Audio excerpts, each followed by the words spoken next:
कुठली माहिती नाही आणि नेमकं सेवा कुठली आहे त्या शासनाच्या आणि नेमकं नक्की काय. कारण जेवढा आम्ही पाहतो आपण युनिव्हर्सिटी कायदा 1995 कागदावरच आहे. त्याच्यानंतर 2016 सुधारित आर्थिक तरतुदी आहे 2016 अस्तित्वात आला, त्याची अंमलबजावणी नाही आहे. महाराष्ट्र राज्य दिव्यांग धोरण 2011ची अंमलबजावणी नाही आहे. संजय गांधी निराधार मानधन अनुदान योजना आज 6 महिने होत आहेत, मानधन खात्यावर नाही आहे.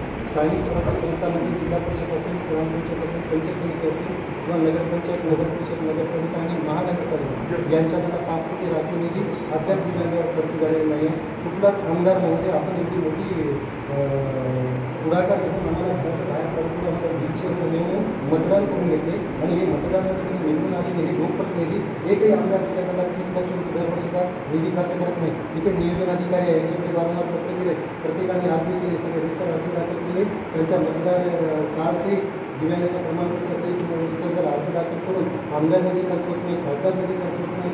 कुठल्या समित्यामध्ये संजय गांधी निराधार अनुदान योजना समितीमध्ये दिव्यांगांना शासकीय सदस्यत्व द्या म्हणून शासन निर्णय आहे. मंडळामध्ये आता ते DPDCमध्ये 1% निधीची तरतूद केली. आता 1% निधी कसा खर्च होणार त्यासाठी दिव्यांग पाहिजेच पाहिजे. म्हणजे कुठलंच काय नाही आणि आपण सेवा कधी साजरा करत आहे. डोळे शासकीय अधिकारी येत आहेत, त्यांनी काय नेमकं केलं दिव्यांगासाठी, त्यांच्या कार्यालयामध्ये दिव्यांगासाठी काय आहे. आज वन विभागाचं शासन निर्णय जर बघितलं तर दिव्यांगांना 200 स्क्वेअर जागा स्वयंरोजगारासाठी द्या म्हणत आहे आणि जाळे द्या म्हणत आहे. आपल्या ताब्यात असलेली महानगरपालिकेमध्ये दिव्यांगाचे पूर्ण रस्त्यावर फुटपाथ होते, पूर्ण लाख रुपयाचं नुकसान केले. येथे तुम्ही स्वयंरोजगारासाठी 25,000 रुपये 5% निधी त्यांना देता, स्वयंरोजगार ते उभारते आणि अतिक्रमण करून त्याचे तोडून टाकले. म्हणजे त्याचे ते नुकसान भरपाई कोण देणार आहे. त्याला एक आम्ही गाडी मागत आहोत, स्वयंरोजगारासाठी जागा मागत आहोत, काहीच देत नाही. मग जेव्हा फुटपाथवर जेव्हा बसते तर तिथं अतिक्रमण सगळं तोडून टाकले जाते. म्हणून अंत्योदय अन्न सुरक्षा योजना GR शासन निर्णय आहे.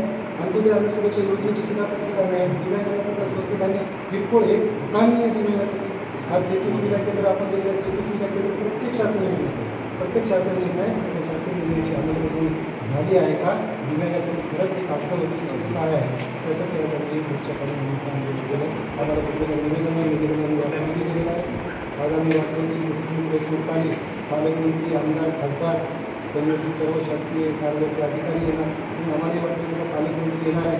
पालकमंत्री येणार म्हणजे त्यांना कुठल्या मंडळात कुठल्या समित्यामध्ये दिव्यांगाचं हे केलेलं आहे का, DPDC योजनेमध्ये दिव्यांगासाठी तरतूद आहे, 1% कशा पद्धतीने खर्च करणार आहे. पुन्हा नियोजन अधिकारी आहेत, नियोजन विभागाकडे वारंवार गेलं. शासन निर्णय झाला तेव्हापासून निधी खर्च होतो म्हणजे नेमकं कारण काय. विकास निधीवर खर्च होतो, बाकीचा तो निधी 30 लाख रुपयासाठी आमदारांमध्ये फार खर्च करत नाही. खासदार महोदय जर गेले तर 5 तुमच्या दिल्यामध्ये फार मोठं काम केलं असं की नाही.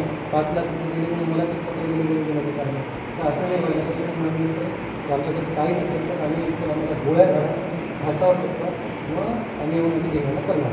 आम्ही हे सेवा हक्क दिन आम्ही साजरा तुम्हाला करू देणार नाही. कारण एखाद्या घटकावर अन्याय जर तुम्ही सेवा हक्क दिन साजरा करत असाल तर आम्ही ते सेवा हक्क दिन आम्ही साजरा करू देणार नाही. बरेच जण आमच्याकडे गुन्हे जरी दाखल झाले किंवा गोळ्या जरी घातल्या घासावर टाकल्या असेल झाले 5 महिन्यापासून एकाच खात्यावर पैसे नाही. संजय गांधी नगरचे वारंवार तहसीलदारांना चक्रा मारतात.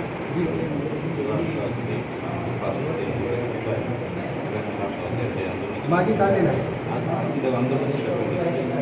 नाही, पण आपल्याला सर्व त्याची आपण जे आहे बैठका नाही लागल्या. बैठका एवढ्या लागल्या की आताच राहुल कर्वे साहेबांना परत बैठक झाली. मग तुम्ही आता जर बैठका जर लावत असेल सेवा कधी साजरा करत असाल अधिनियमाच्या अनुषंगाने सर्व योजना आज तुम्ही नियमाने शिस्तभंगाची कारवाईची काढा. आम्ही इथून जातो नाही म्हणत आम्ही नियोजन शिस्तभंगाची कारवाई. ज्या दिव्यांगाच्या ज्या बँक मॅनेजर दिव्यांगाला 1 रुपयाचा कर्ज पुरवठा देत नाही, का देत नाही तुम्ही बघा बँकेचे आम्हाला सेवा जे आहे